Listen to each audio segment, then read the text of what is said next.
घर, परिवार, जिसका हमारी सभ्यता में एक खास महत्व है, खासकर हमारी संस्कृति में, जहां एक जमाने में परिवार के सभी सदस्य एक साथ एक छत के नीचे रहा करते थे, एक दूसरे का ख्याल रखते थे, एक दूसरे के लिए मर मिटने को तैयार रहते थे। लेकिन बदलते वक्त के साथ कुछ संयुक्त परिवार ऐसे बिखरे कि परिवार के साथ साथ घरों का भी बंटवारा हो गया और एक ही परिवार के लोग अलग अलग रहने लगे। लेकिन आज भी सबसे बड़ा सवाल यही है कि क्या बंटवारे से परिवार में पैदा होने वाले आपसी मनमुटाव, झगड़े, दुश्मनी खत्म हो जाते हैं, या ये बंटवारा हमारी पूरी जिंदगी के लिए एक अभिशाप बन जाता है? बंटवारा हमें अपनों से हमेशा के लिए दूर कर देता है और बंटवारे से पैदा होने वाली नफरत की वजह से कई बार हम एक दूसरे के खून के प्यासे तक हो जाते हैं। आज सावधान इंडिया में हम आपको एक ऐसे परिवार की कहानी दिखा रहे हैं जहां बंटवारे ने न सिर्फ दो भाइयों को एक दूसरे से अलग किया, बल्कि उनकी पूरी जिंदगी को हमेशा के लिए बदल कर रख दिया।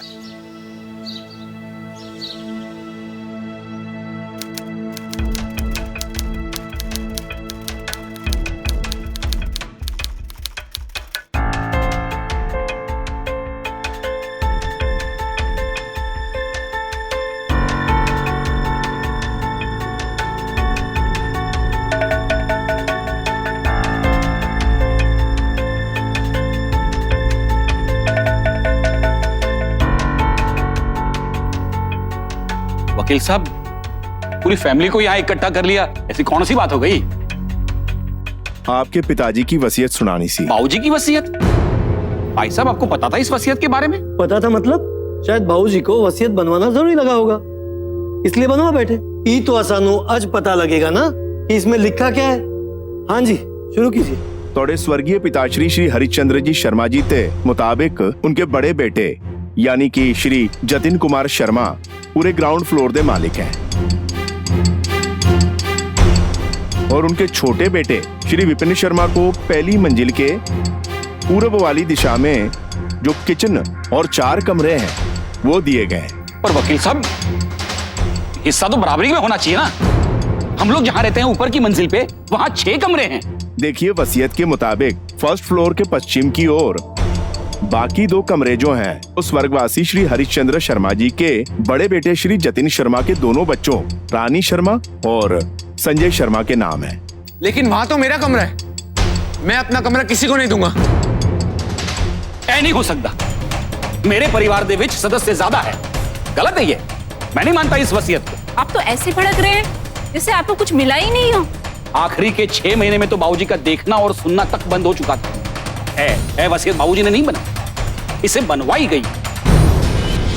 मैं नहीं मानता इस वसीयत को। देखो भाई, ये तुम भाइयों के बीच का मामला है, तुसी अपने आप सुलझा हम लो। इस वसीयत के खिलाफ केस करेंगे और अदालत का फैसला आने तक मेरा पूरा परिवार ऊपर की मंजिल के सारे कमरे यूज करेगा। बाबूजी की इच्छा के खिलाफ गए ना तो मैं तुम सब लोगों को इस घर से बाहर निकलवा सकता हूँ। देखनी है मेरी असलियत? बस कीजिए आप लोग, और आप भी शांत हो जाइए। यह सब लड़ाई झगड़ा करके हमें कुछ नहीं मिलने वाला। आप चलिए यहाँ से, चलिए ना। अगले हफ्ते तक बच्चों का कमरा खाली हो जाना चाहिए, वरना मैं ये भूल जाऊंगा कि मेरा कोई भाई भी है।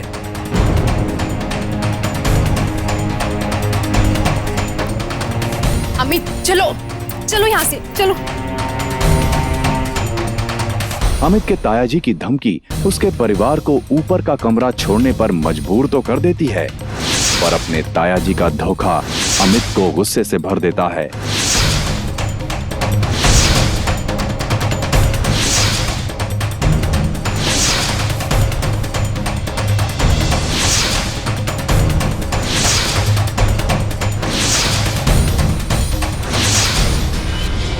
ज्यादा मत सोचो, अब भूल जाओ इस कमरे को। अगर हमारे नसीब में हुआ तो हम इससे भी बड़ा घर लेंगे और तुम्हें इससे भी सुंदर कमरा मिलेगा।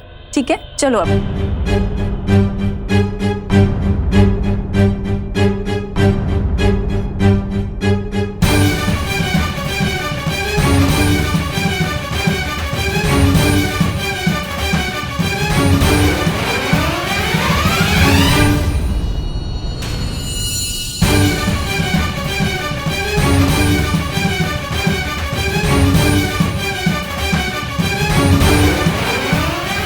चाबी दे। चाबी लेने की बड़ी जल्दी है तुझे? जा, नहीं देता। क्या कर लेगा बे? हमारे रूम के सामने फालतू में खड़े होने की जरूरत नहीं है। चाबी दे और जा यहाँ से। और हाँ, आगे से यहाँ आने की हिम्मत भी मत करना, वरना पापा के जूतों के साथ साथ पुलिस के डंडे भी पड़ेंगे। चाबी चाहिए? हाँ। चाबी? हाँ, ये ले तेरी चाबी। चाबी नहीं मिली ना, फिर बताता हूँ तुझे साले। हालांकि अमृतसर के एक संयुक्त परिवार में रहने वाले इन दोनों भाइयों के बीच बराबरी का बंटवारा होना चाहिए, लेकिन जब ऐसा नहीं हुआ तो छोटे भाई विपिन शर्मा ने बड़े भाई को अदालत जाने की धमकी दी जरूर, लेकिन इस बात को उतना दिल पर नहीं लिया। अक्सर ऐसे मामलों में दोनों तरफ बराबर की आग लगती है, बराबर की दुश्मनी होती है, लेकिन इस केस में गुजरते वक्त के साथ विपिन शर्मा और उनके परिवार ने अपने साथ हुई नाइंसाफी से समझौता कर लिया, सिवाय उनके बड़े बेटे अमित के। अमित अपने ताया जी से नफरत करने लगा था, इतनी नफरत कि वो उनके बच्चों यानी अपने भाई और बहन से भी नफरत करने लगा। अपने माँ बाप के लाख समझाने के बावजूद अमित को अब तक अपने घर वालों के साथ हुई नाइंसाफी का मलाल था। वो आज भी उतने ही गुस्से में था।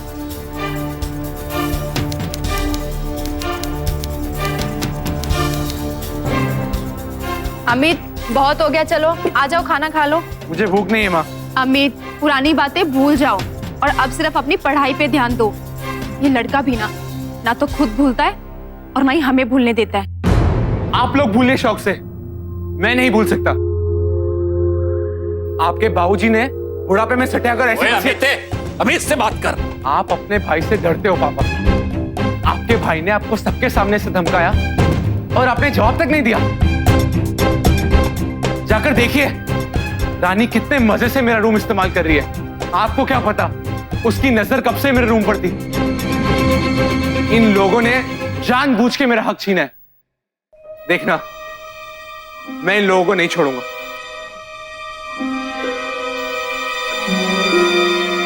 बैठ जाइए आप।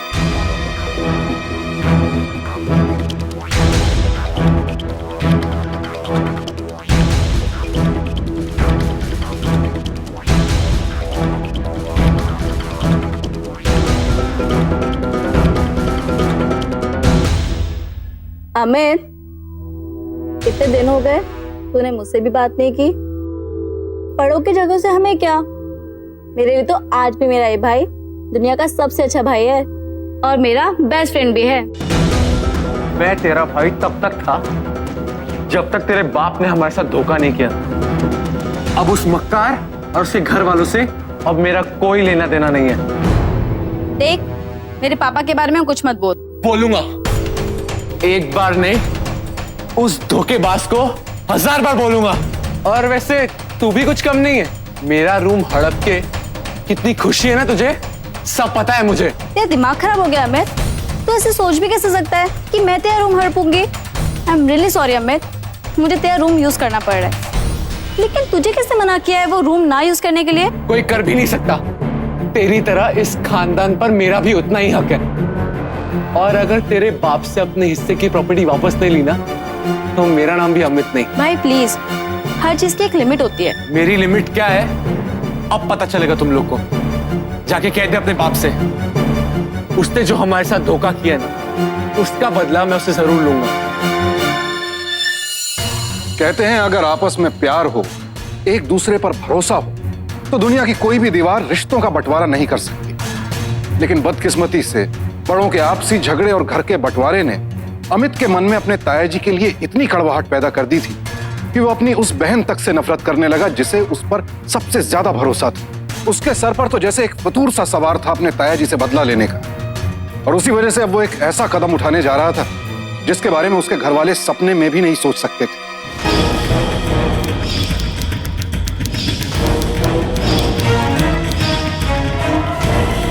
फिलहाल तो ये मॉडल है मेरे पास, एकदम प्योर देसी चीज है, 100% मेड इन पंजाब।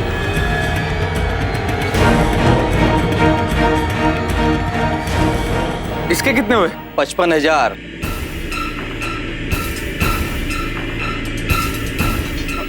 और इसके? 60,000। और इसके कितने हुए? अरे तुझे कौन सा चाहिए? ये तो 80,000 की है। मेरे पास सिर्फ 15,000 है। मेरा मतलब है कि 15,000 से थोड़ा ज्यादा हो सकता है, पर 55 में कहां से लाऊंगा? इसीलिए मैं 9 सुखियों को मुंह नहीं लगाता, और धंधा तो दूर की बात है। वैसे तू खास पहचान से आया है, इसीलिए मैं तुझे 45 में दे दूंगा। बोल, है इतने पैसे तेरे पास?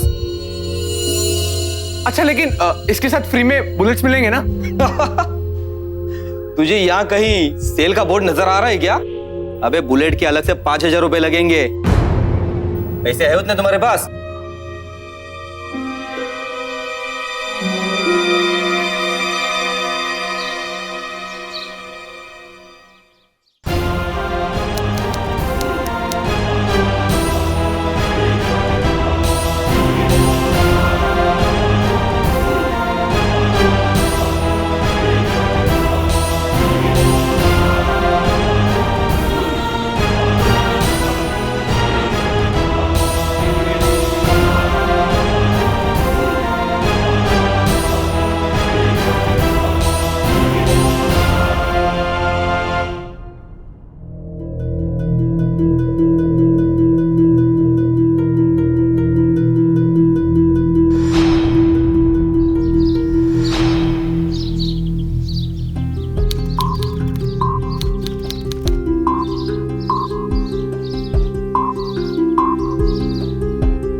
भाई, कल रात को तू मेरे रूम में आया था, मैंने किसी को बताया नहीं, लेकिन Sorry, क्या पिछली बार मैंने तुझसे बड़ी बदतमीजी से बात की थी। मुझे उस तरह से बात नहीं करना चाहिए था। आई एम रियली सॉरी। हम अब भी भाई बहन हैं और हमेशा रहेंगे। इसलिए तो कहती हूँ, मेरा ये भाई दुनिया का सबसे अच्छा भाई है। पता है तुझे, हमारा पूरा परिवार वैष्णव देवी जा रहा है। अगर हर साल की तरह ये साल भी हम सब साथ होते तो कितना अच्छा होता। हाँ भाई, इस वक्त तो हम दोनों के माँ बाप एक दूसरे की शक्ल ही देखना चाहते, लेकिन तू मेरे लिए प्रार्थना जरूर करना, समझा?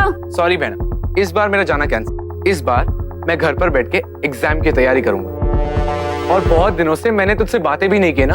वो तो है। तो इस बार घर पर बैठ के मैं तेरे से ढेर सारी बातें करूंगा। वाओ। और तुझसे मुझे जरूरी ईमेल्स भी लिखवाने। ओह, ईमेल्स गर्लफ्रेंड के लिए? हाँ, पहले तू बता, तू मेरी मदद करेगी ना? इतनी आसानी से नहीं करूंगी। कितना तंग किया था तूने मुझे, कितना मिस किया था मैंने अपने भाई को। स्टूपिड।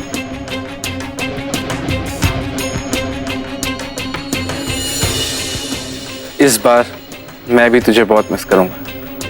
कितना अच्छा होता अगर तुम भी हमारे साथ चलते, दर्शन भी हो जाते माँ के और तुम्हारा दिमाग भी शांत हो जाता। मेरा दिमाग अब एग्जाम के बाद ही शांत होगा माँ। इस बार एग्जाम में एक बड़ा मुश्किल इम्तिहान पास करना है मुझे। ठीक है, लेकिन हमारे पीछे किसी से झगड़ा मत करना। इन लोग का मुंह भी नहीं देखूंगा मैं। बस आप प्रार्थना करना कि इस बार एग्जाम में मैं अच्छे नंबर से पास हो जाऊं। ओए संजय, कितने है तू? जल्दी कर, ट्यूशन को जाना है। पापा, मेरी तबीयत खराब है, मैं नहीं जा रहा। बदतमीजी मत करो। अरे इसका तो रोज का नाटक है। चल जल्दी कर, सत्संग को लेट हो जाना है। चल जल्दी।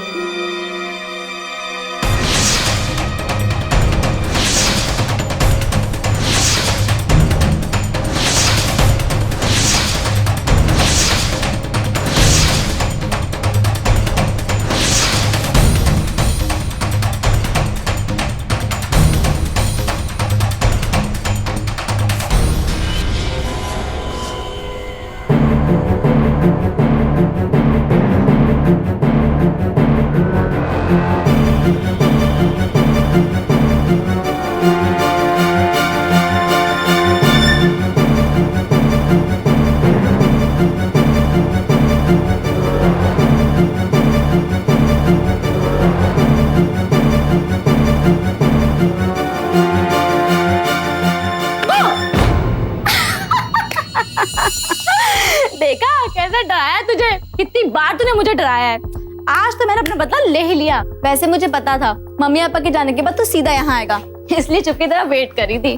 मुझे लगा पता नहीं संजू उन लोग के साथ जाएगा या नहीं जाएगा।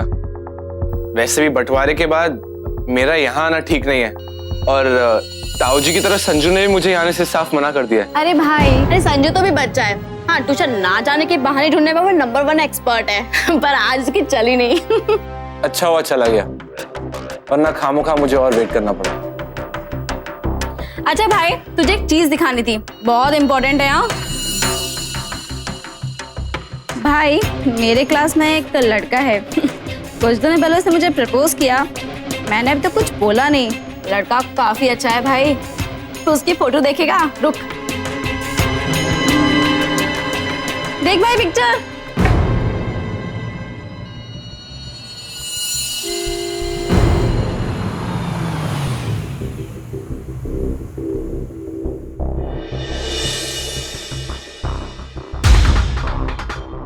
संजू वापस आ गया। लगता है ट्यूशन गया ही नहीं। तुझे तो देख लिया ना तो पापा मम्मी को बता देगा। ताऊ जी के अलावा मम्मी पापा से डांट पड़ेगी वो अलग। लगता है आज दिन ठीक नहीं है। मैं तुझसे बाद में मिलता हूँ।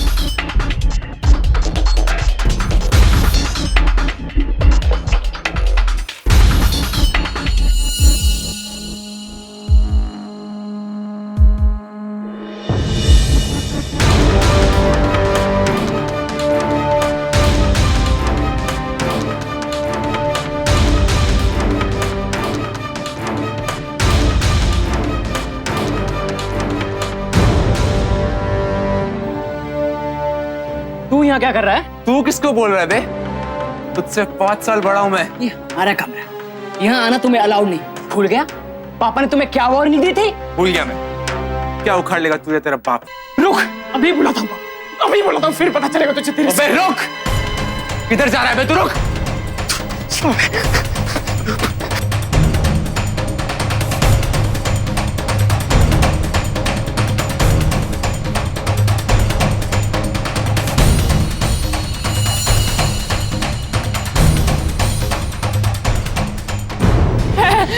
ये तेरे पास कहाँ से आई?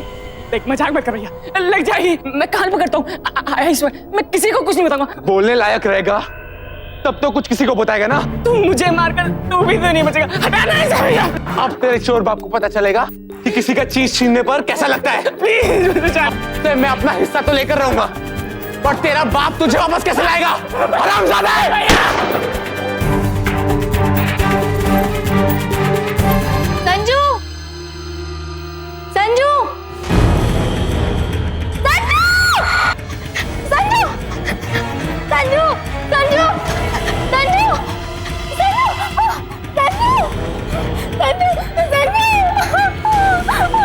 संजू,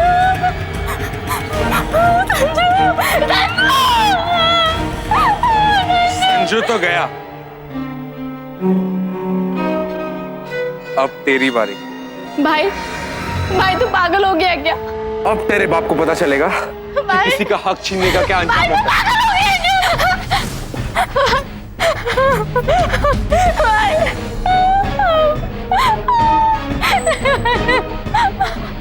भाई, भाई।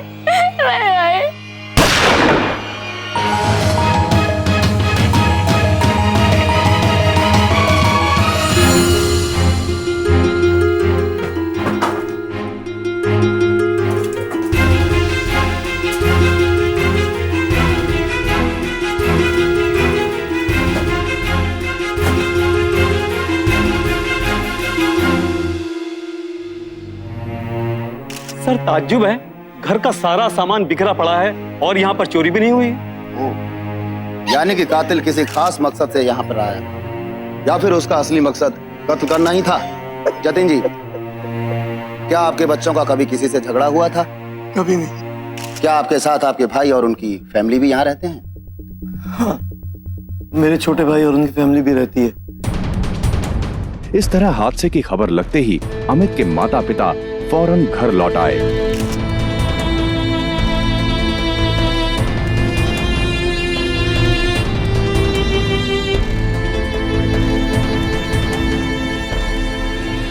जरा सोचिए, बंटवारे की वजह से एक भाई ने उस चचेरी बहन रानी की जान ले ली जिसकी कोई गलती नहीं, और ना ही उसके चचेरे भाई संजय का कोई कसूर था जो अमित ने उसे भी मार दिया। जो घर हमारे बड़े बुजुर्गों की जिंदगी भर की मेहनत और कमाई की देन, उस पर अपना हक जताने के लिए अपनों का ही कत्ल कर देना कहाँ की समझदारी। और वैसे भी जमीन जायदाद के मसले घर के बड़ों को आपस में बैठकर सुलझाने चाहिए। ऐसे मामलों में ना तो बच्चों का दखल होना चाहिए और ना ये बातें उन तक पहुंचनी चाहिए। अमित को लगा था पुलिस उसे कभी पकड़ नहीं पाएगी, लेकिन हर मुजरिम का एक ही अंजाम होता है और वही अमित का भी हुआ। सर फोन ऑन हुआ, फौरन ट्रेस करो। हेलो, हेलो पापा। ओए अबे अमित तू है कितने भाई? भाई तू ठीक तो है? भाई तेरा फोन भी नहीं लग रहा इतने दिनों से। मैं ठीक हूँ। मैंने आपसे कहा था ना कि मैं एक हफ्ते के लिए नैनीताल जा रहा हूँ और यहाँ नेटवर्क का भी प्रॉब्लम है। बहुत हो गया अमित, घूमना फिरना बहुत हो गया। आज के आज तू घर वापस आ रहा है नैनीताल से, बस। अगले हफ्ते तो पक्का वापस आऊंगा, पक्का। ठीक है, ओके, बाय बाय। मैंने सोचा कॉलेज का तुझे पछड़ा होगा और तूने तो अपने ही लोगों पे गोली चला दी। इसलिए मैं 9 सीखों से कभी बात नहीं करता। अमित कोई पेशेवर अपराधी तो था नहीं, इसलिए पुलिस को उसे ढूंढने में कोई दिक्कत पेश नहीं आई।